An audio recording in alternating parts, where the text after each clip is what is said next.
Welcome to Learner's Planet, my dear students. Students, in the previous session of nutrition in animals, we learned about the simplest living organism, that is amoeba. The nutrition in simplest living organism. And now, when we are clear with the nutrition in amoeba, in today's session, we will continue this topic of nutrition, but we will study about this process in a complex organism, or rather we can say we will study about the nutrition in humans. So now let us start with this session and learn about nutrition in humans. First of all, we should know that humans are not the simple organism, or humans are not the simple beings. They are living beings, but with a complex structure. That is why nutrition in humans is also a complex process. As compared to that of an amoeba, the whole process of nutrition in humans is a complex one, from taking in food to excreting it out of the body. So there are the components of food such as carbohydrates, proteins, fats. They are all complex substances. And these complex substances cannot be utilized as such. And so they are broken down into simpler substances. And this breakdown of complex components into food or into simpler substances is called digestion. So how this process of digestion takes place? Digestion, ingestion, these are the parts, or these are the stages of nutrition only. And that is why we are going to discuss one such process in today's session. So first of all, we should know that what is meant by the digestive system, because the complex substance of the food components break down into simpler substances by the process of digestion. And that is why we should know that what are the organs which take place in this type of system. The food passes through a number of organs in the body that forms the alimentary canal, or rather we can say that it is also called as digestive system. So now we will have to be clear about the number of organs which take place in this process of nutrition and which forms the alimentary canal. So let us now study about one such process of nutrition in humans. First of all, we should know that what is the digestive system. The digestive system is actually a group of organs responsible for the conversion of food into nutrients and the energy needed by the body. Now you must be thinking that why we need to have digestive system. And before that, you should also know that why this digestion process is very much important. It is important because we need to have energy. And we cannot get energy in a very direct form. And that is why this conversion of food which we eat, it is converted into nutrients and then into energy. And then we can use this energy for carrying out the activities. It is not like that you eat the food and you get energy immediately. No, it is not like that. Digestion process takes place for some time, for some hours, and then it gives us the energy. So if we are carrying out any activity, that energy will be utilized. And if we are not carrying out any activity, that energy would be stored in our body cells. With the help of the secretions of various glands, the food is broken down into simpler substances. Now you must be thinking that we are eating the food which is in a complex form and it is broken down into simpler substances very simply. But no, it requires the secretions of various glands. secretions of various glands means there are several glands like salivary glands, then liver, gallbladder, pancreas. Because of all these several glands, digestion process takes place. These are important glands which help us in the process of digestion. And that is why we say that with the help of secretions of these glands, that is salivary glands, liver, gallbladder and pancreas, the food is broken down into simpler substances. So in humans, the alimentary canal or this digestive system is very much important. But before this digestive system comes into place, there is one such process which is very important to know. And what is that? It is the first stage of the process of nutrition in humans, just as we discussed as in animals. So the process of nutrition in humans involves 5 stages, the same stages which we studied in animals. So this process of nutrition in humans as well as in animals involves 5 stages. This is the same one. The processes takes place in 5 stages, but the mode of taking in food and releasing out is very different. So let us now have an overview of these 5 stages. The first one is ingestion, then digestion, then absorption, then assimilation and egestion. So these are the 5 stages which takes place in the process of nutrition in humans. So let us start with the first process. No doubt digestion is also a very important part, but before that we will learn about ingestion. So what is meant by ingestion, students? Ingestion is the process of consuming something and taking it into the body. Like in human beings, ingestion most commonly occurs through the mouth. Now you must not be taking food in through the nose or through the eyes or through the ears. No. This sounds to be very funny. But actually, ingestion process in humans most commonly occurs through the mouth. In different animals, it varies. But in human beings, it occurs through the mouth. So how does this take place? First of all, food taken into the mouth is first broken down into the smaller pieces by the teeth. So now, first of all, we should know the importance of having teeth. Now you must be eating chocolates, you must be eating yummy ice creams and all that. And you must be thinking that our mother keeps on telling us that why are you eating chocolates, why are you eating ice creams? Do not eat, do not consume it in more amount as it will damage our teeth. But we don't listen. But now you will have to listen, because I am going to discuss the importance of teeth. Why it is important? Yes, it is important in this process of ingestion, because food which is taken into the mouth is first broken down into smaller pieces by the teeth, and then only you will get energy.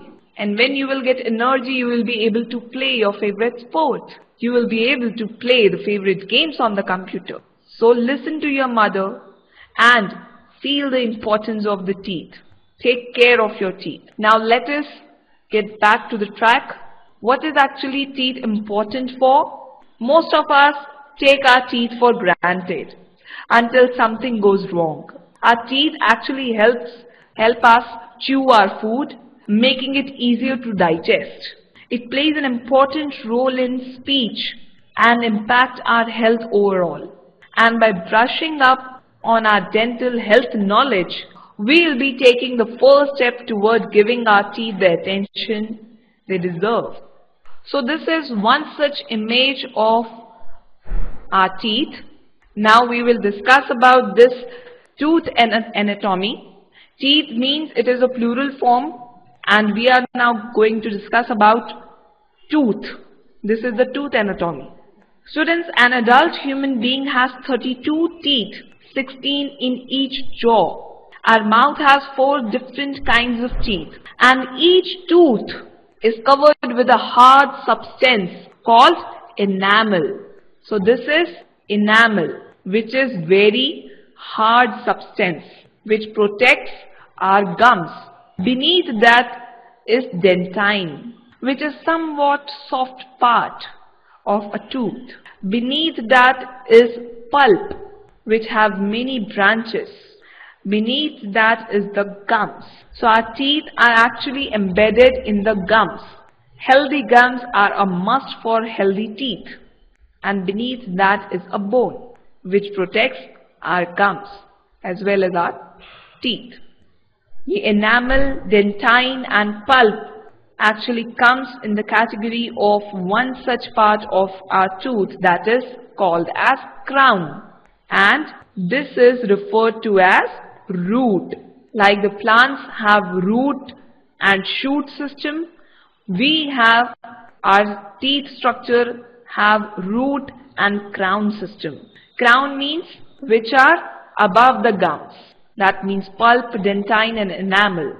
They are the hardest substances, out of which enamel is the hardest one, and gums and bone comes under the root system of our tooth. So this is tooth anatomy. Now let us discuss about the types of teeth. Our teeth look different from one another because they are designed to do different things. Humans have 2 sets of teeth, primary or baby teeth and then permanent teeth, which develop in stages. Means first it will have the temporary one or the baby teeth, or we also call it as primary teeth, and then they become permanently. That means permanent teeth. Now they are not going to be the temporary one. They are going to remain forever with us, and that is why this is termed as permanent teeth. So although the timing is different for development of the primary teeth or the permanent teeth, the development of each of these sets of the teeth is similar. So now let us discuss about the different types of teeth. Everyone has several different types of teeth. Each type has a unique name and a different purpose. The teeth in the front of our mouth and the easiest to see are called incisors. So basically there are 4 different types of teeth: incisors, canines, premolars and molars. And now we are going to discuss about each of them in detail. Do listen it very carefully and try to understand. The first one, that is incisors. Can you see here? This is the blue one. These are incisors. Then these 2 are canines. Then the blue ones are premolars and the green ones are molars. We can see that we have a pair of jaws, and each jaw, that is the upper jaw and the lower jaw, have 16 sets of teeth. So total it sums up to 32 teeth. So just see this carefully and try to count it, that how many sets of different types of teeth are there, because I am going to ask you then. So first we will discuss about incisors. They are the teeth in the very front side of the mouth. They are the sharpest teeth built to cut food and shaped to shovel the food inward. And that is why they are called the biting teeth. So these are the biting teeth. There are 4 incisors on the top and 4 on the bottom, as we saw in the picture. This is one such picture of incisor. Incisors are shaped like tiny chisels with flat ends that are sharp. And that is why these teeth are used for cutting and chopping the food. They are the first teeth to chew most food we eat. The pointed teeth then, which comes on either side, are the different one, and these are the incisors. So we discussed about one such type of teeth, that is incisors. So basically, incisors are the 8 teeth in the front and center of our mouth. That is 4 on the top and 4 on the bottom. These are the teeth that we use to take bites of our food. Incisors are usually the first teeth to erupt at around 6 months of age of our first set of teeth, and in between 6 and 8 years of our age, it develops in our adult set. So these are incisors. Now let us learn about the second different type of teeth, and they are canines. These teeth are in the corners of our mouth. They are meant for grasping and tearing food, as they have very long roots and they are helpful in tearing the food, and that is why they are called as the tearing teeth. They have very sharp edges.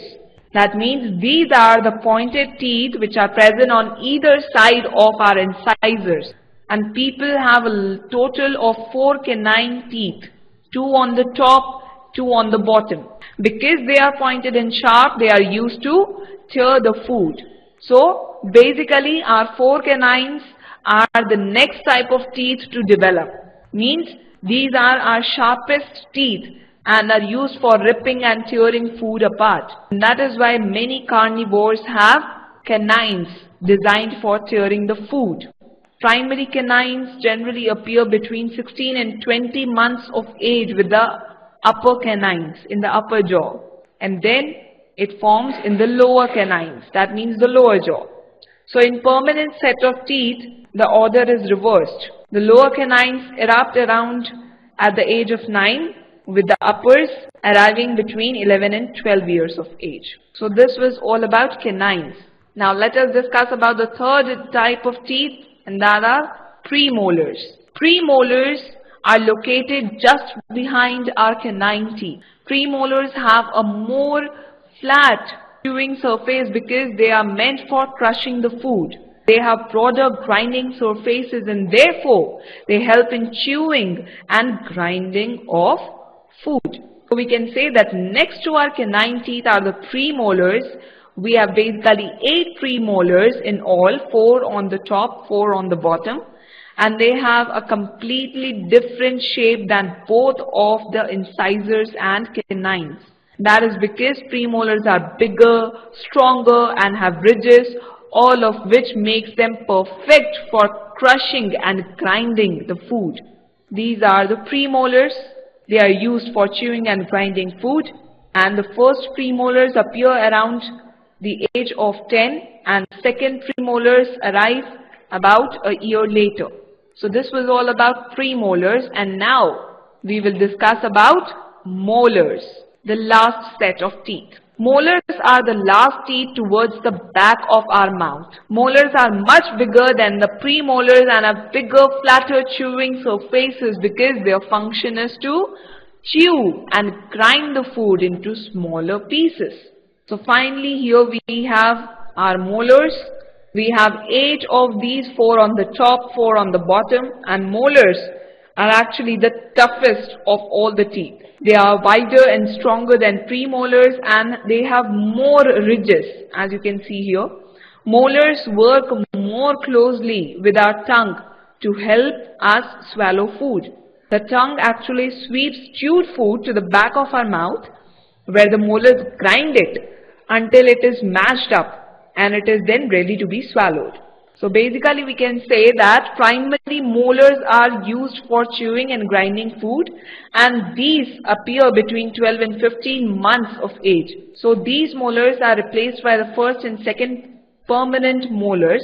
The first molars erupt at around 6 years of age when you are in first standard, while the second molars come in between 11 and 13 years of age. So by age 20, 4 more molars grow in the back of the mouth, 1 in each corner, and this are called as wisdom teeth. By age 20, what happens? 4 molars grow in the back of the mouth, and they are termed as wisdom teeth. What are they called as? Wisdom teeth. Now, people do not need wisdom teeth. But many years ago, these teeth were necessary to help people chew tough plants, which were an important part of the human diet.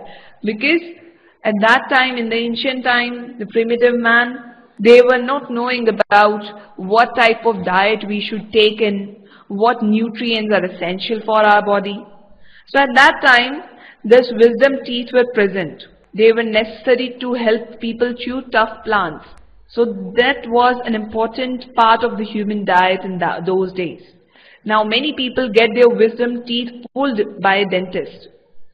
A doctor who takes care of the teeth, it is called a dentist. Many people get their wisdom teeth pulled by a dentist to keep them from crowding their other teeth. So next time when you eat, pay attention to which teeth do which jobs. So having a cookie means incisors do a good job of biting into that tasty treat. What about a carrot? Those molars get the job done, not the teeth in front. While you eat a carrot, you do not use your front teeth, right? That means you are not using incisors. What you are using then? You are using molars. How about a slice of pizza or a piece of bread?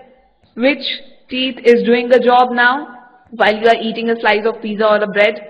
Is it molars? Incisors? No, your canines. Your canines help you to tear the slice of pizza or a slice of bread. And your premolars and molars will help you to grind up that pizza or the butter and the jelly sandwich which you are eating. So this is somewhat a very interesting kind of activity. So we are done with the different types of teeth. Let us revise: incisors, canines, premolars and molars. So that was all about teeth. Now let us revise this table in which the tooth type is given, the number of tooth which is present and its function, a very short function. Incisors, there are 8 number of incisors present and its function is to cut food.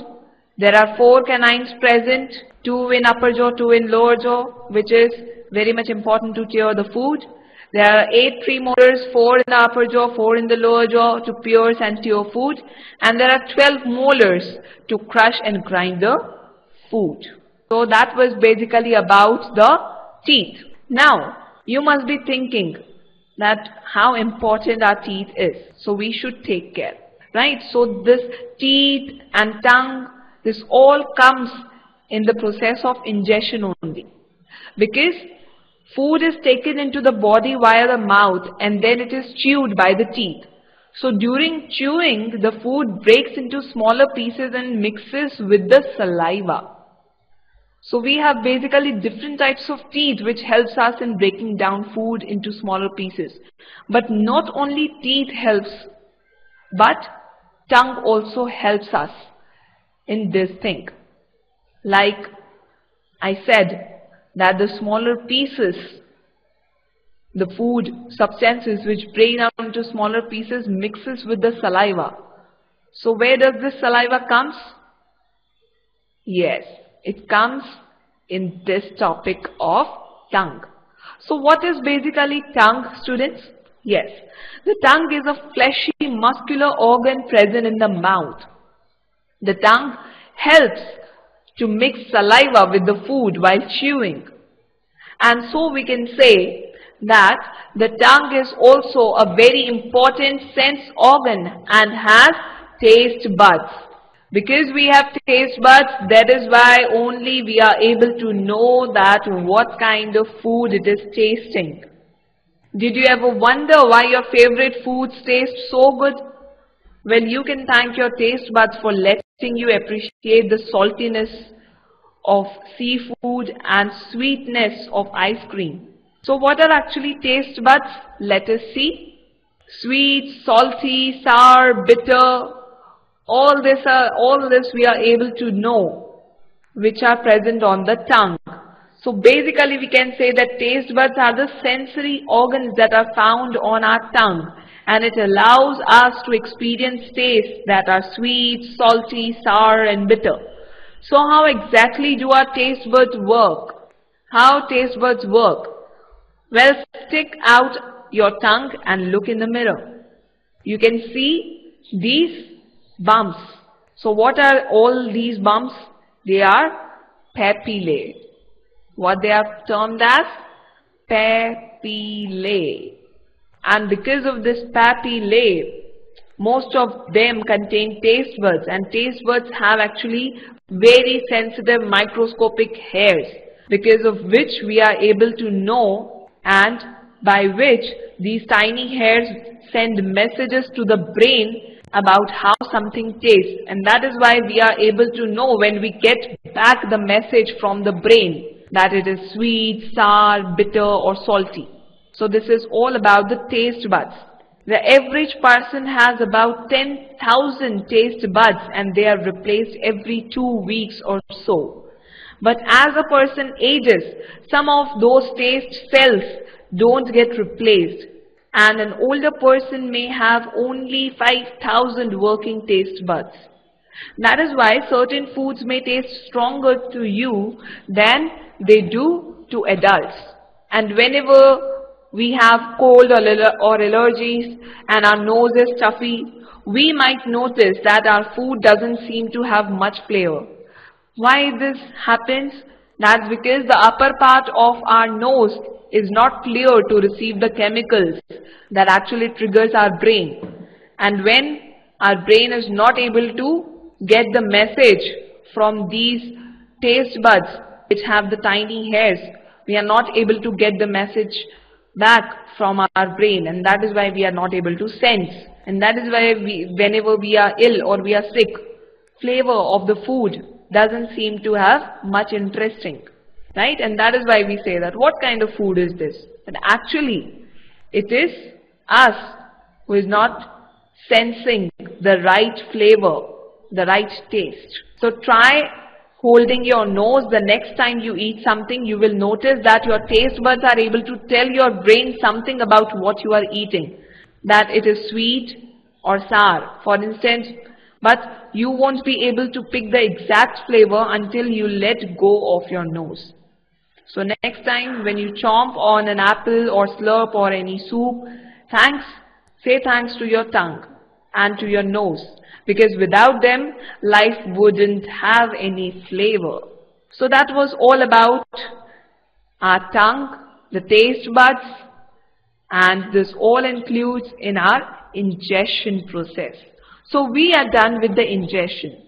But now we are going to discuss about one such interesting topic which is related to our teeth, and they are the sweets and the tooth decay. So what is actually this? Why are we going to discuss about this? This is very important topic and we should not neglect it. Normally bacteria are present in our mouth, but they are not harmful to us. Now you will be very shocked that there are bacteria which are present in our mouth. Now every time you think of a bacteria, you think that how harmful they are. But actually there are bacteria which are present in our mouth already, but they are not harmful to us. However, if we do not clean our teeth and mouth after eating, then many harmful bacteria also reside and grow in it. And that is why what will happen? Then these bacteria will break down the sugars present from the leftover food and they will release acids. And that is why we should clean our tongue after we are eating, after we are having our meal, or after whatever we eat, snacks, breakfast, evening snacks or meal. Because if we will not clean our mouth, then what will happen? The bacteria will break down the sugars present from the leftover food and they will release acids. And these acids gradually damages the teeth, which is called as tooth decay. As you can see here in this picture, what is this? Black color. It is actually a cavity. Now you must be thinking that what is cavity? What is tooth decay? If it is not treated in time, it causes severe toothache, and in extreme cases, it results in tooth loss. Like chocolates, sweets, cold drinks and other sugar products are the major culprits of this tooth decay. Therefore, one should clean the tooth, or we should clean the teeth with a brush or a datun, and dental floss. You must be knowing about floss, which is a special strong kind of thread which is moved between two teeth to take out the trapped food particles. And we should use this at least twice a day and rinse the mouth after every meal. Also, we should not put dirty fingers or any unwashed object in the mouth. Sometimes when we eat in a hurry, talk or laugh while eating, we may get hiccups or a choking sensation. Now why this happens? This happens when food particles enter the windpipe. And when it enters the windpipe carries air from the nostrils to the lungs. Basically the windpipe carries air. But when the food particles enter this windpipe, then hiccups occur. Inside the throat, air and food share a common passage. And that is why during this act of swallowing, a flap-like valve closes the passage of the windpipe, and that is why we are able to get hiccups. So, every time you eat, just take care that you are just eating. Do not talk while eating. And also take care that you clean your mouth, because this bacteria will release acids, and the acids will gradually damage the teeth, which is called as the tooth decay. Even the cavities occur. Our mouth is actually a very busy place. Bacteria, which are the tiny colonies of living organisms, constantly they are on the move on our teeth, gums, lips and tongue. And having bacteria in our mouth is a very normal thing. While some of the bacteria can be harmful, most are not, and are even helpful. So these type of bacteria can attach themselves to hard surfaces like the enamel that covers our teeth. And if they are not removed, then they multiply and grow in a number until a colony forms. And that is why more bacteria of different types attached to the colony already growing on the tooth enamel. And then they are present in our saliva. They also mixes with the saliva, and sometimes it becomes a whitish film on the tooth, and this film is actually called as, or that film is actually called or termed as plaque. So this plaque forms, or we can say that a plaque forms on the teeth, and it's what causes the cavity on the tooth. And that is why we are able to develop the cavity in the tooth. So we should take care of this thing. We should take care of our teeth. We should take care from getting it decayed. So that was all about the process of ingestion, in which we studied about the types of teeth and the fleshy muscular organ, that is tongue.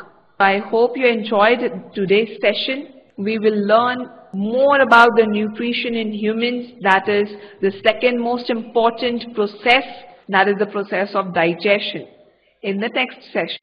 Till then, keep learning, keep enjoying, and stay away from chocolates.